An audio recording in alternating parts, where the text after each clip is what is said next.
Ayan, so what's up mga ka-bird brain? I-unbox lang natin tong nabili nating Ace Pro 2. So nabenta ko na yung Insta360 Go 3S ko. Nabibiting kasi ako dun eh. So ito na, check natin. Uy. Ayan. So ito yung camera. Ayan. So grabe, ang ganda niya. Yung pagdating naman sa bigat, mas mabigat siya ng konti kumpara dun sa Go 3S. Pagkumpara naman sa GoPro, mas mabigat to. Ayan. So ito yung harap, Ace Pro 2. Tapos may ano siya, parang microphone ano to eh. Ano bang tawag doon? Yung mamaya check natin. So ito yung likod. So naaangat to. Check natin. Ayun. So kailangan mo i-press yung magkabilaang button. Ayan, may button siya magkabilaan. Hindi kagaya ng Go 3S. Rekta yan, pwede mo iangat. Pero ito may pinipindot. Ayan.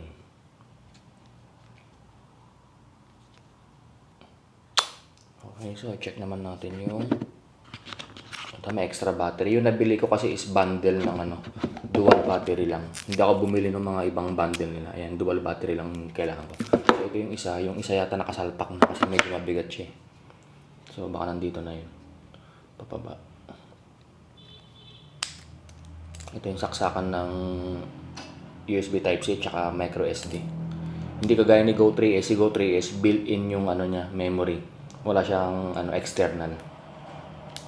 So ito pababa. Ayan. Press, then pababa. Press, pababa.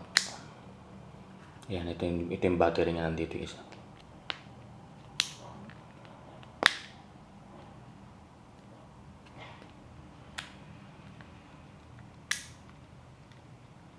So yung ayan, medyo nakakabobo lang siya sa una.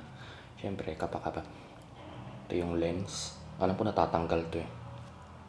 So bumili na ako ng ND filters. Kakabili ko. Umorder pa lang ako. So ito yung nasa box. So as usual, yung lagi nating hindi binabasa, yung manual, quick start, hindi na binabasa yan. May sticker. Sino gusto ng sticker? Hindi ako mahilig mag-sticker kasi.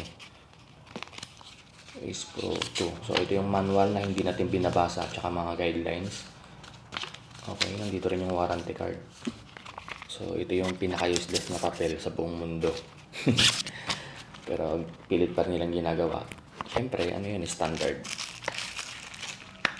Ayan, so may USB-C, Type-C siya. Ano pala to? C to C. Hindi siya USB to C. So, C to C. Tapos ito, ano nga ba to?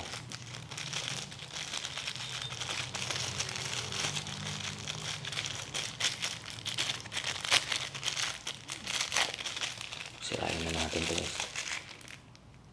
Rubber silicone. Wait, check natin. Kung maliit, so baka sa loob to. Baka extra to or kunyari pag mag-underwater ka. Or extra, possible extra to. Pero hindi naman ako sumisisid eh. Diba sinisisid natin eh. Ito, may pang positive na kasama. Mga tropang positive. Meron dito, naligaw. So, ito yung ano to, cover nito. Ayan, cover. Ano kaya to, wind noise? Pang wind noise. Basahin natin mamaya. So, ito yung quick release niya. Ang maganda sa kanya, may libre na siyang quick release. Usually kasi yung iba walang meron siya dito parang sa GoPro. Pero ito maganda, may quick release na siya. Yung iba kasi standard lang. So ito quick release, napakaganda nito. Hindi mo na kailangang bumili ng hiwalay. So rekta sa helmet ko na to. Check natin likod. So ito pala yun. Ace Pro, dual battery, standard mount, mic cap. So pang cover to. So malamang ito na yung parang wind noise niya. Ito yun, parang wind noise niya. Iko-cover mo dun. Yun kasi yung microphone niya eh. Then USB-C, then quick start. So yun lang. So kompleto naman. So, yun lang. Then, sa ano natin, next vlog, dun ko ipapakita sa inyo yung output nitong camera. Pero by the way, pakita natin, baka di pala bumubukas. Ayun. So, as usual, pagbukas mo, laging ganyan yung intro. So, di ko napapakita sa inyo yan. Or, sige, tignan lang natin. Silipin na lang din natin. Nagpapadownload siya. Please download the Insta360 app in the App Store or Google Play to activate your camera. So, kailangan pa i-activate. Hindi ko na ipapakita sa inyo yan, step by step yan. So, ayan lang. Pinakita ko lang, bumubukas naman siya. So, successful. So, ayan. 4K, 60 FPS, 16 by 19. Ang maganda dito, nakikita mo na kung anong type ng video yung ano mo. Yung nire-record mo. As of na wala akong SD card, pero marami rin siyang extra, so di na ako bumili sa labas. So, yun lang naman. So, hanggang sa susunod mga ka-bird brain. So, abangan nyo yung next upload ko. Okay? So, hanggang dito na lang.